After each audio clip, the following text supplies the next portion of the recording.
and think of yourselves as Americans. As many of you know, the original draft of the Declaration of Independence was written by Thomas Jefferson. Now, as I recite this quote from the Declaration, imagine him reading it to the colony representatives in Philadelphia at Independence Hall so many years ago.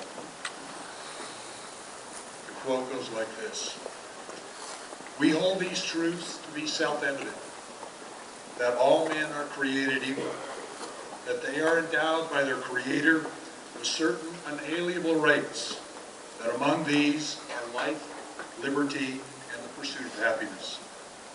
That to secure these rights, governments are instituted among men, deriving just powers from the consent of the government. That whenever any form of government becomes destructive of these ends, it's the right of the people to alter or to abolish it, and to institute new government, laying its foundations on such principle and organizing its powers in such form as to them shall seem to be most likely to affect their safety and happiness."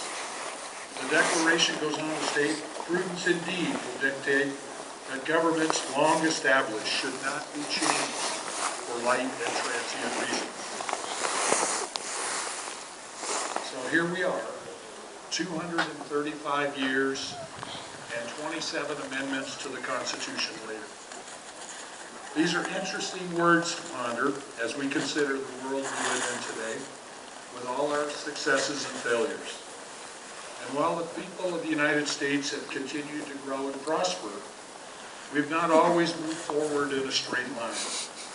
Many times progress has been slow and maybe even backwards as we strive to meet the lofty goals of the Declaration of Independence. Consider, if you will, the following example. It took almost 100 years and a civil war to abolish slavery. It took 144 years to make full citizens of women and allow them the right to vote. Chinese immigrants came here to help work in our gold mines and even here in the Black Hills and help build our transcontinental railroad, were denied citizenship until the 20th century. American soldiers of Japanese descent had to enter relocation camps to visit their families during World War II. And the American Indian wasn't given the right to vote in all states until 1948. Now, these are but a few examples of our attempts to live up to the words in the Declaration of Independence. The American experiment, as it's been called, has not always been pretty, but such is democracy. Now, I don't want to make it sound like the United States wasn't doing anything for its citizens during all this time. Somewhere along the way, we found a way to expand from coast to coast, build a railroad across mountain ranges that seemed impossible, built a canal across Panama, had an industrial revolution that changed the face of the country, developed and used technology to become a world leader, and oh, by the way, sent numerous people to the moon. Now, as George Washington stated in his first inaugural address, the prescription of the sacred fire of liberty and the destiny of the Republican model of government are justly considered as deeply, perhaps, as finely staked on the experiment entrusted to the hands of the American people. And when this country was founded, the whole idea of a democracy was really an experiment. I think it's safe to say that our founding fathers' greatest fear was apathy of the American people towards democracy. Their failure to participate, defend, vote, and contribute to the ideas that make up our government today.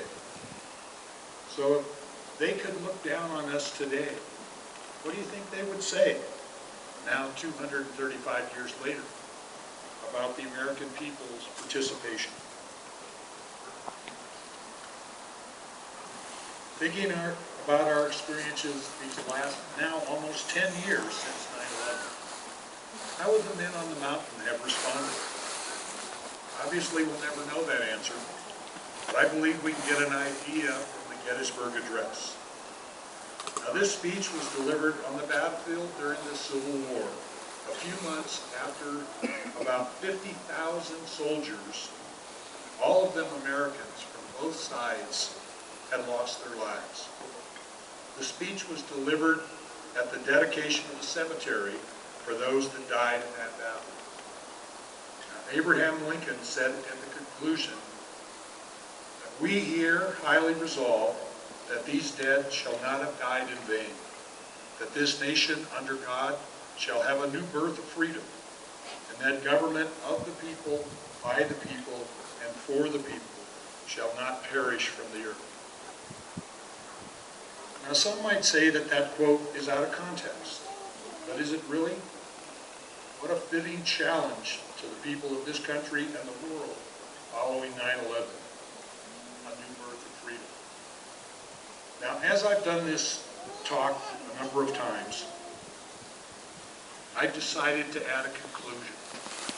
And that conclusion is based on a quote from the one president I haven't talked about tonight, and that's Theodore Roosevelt.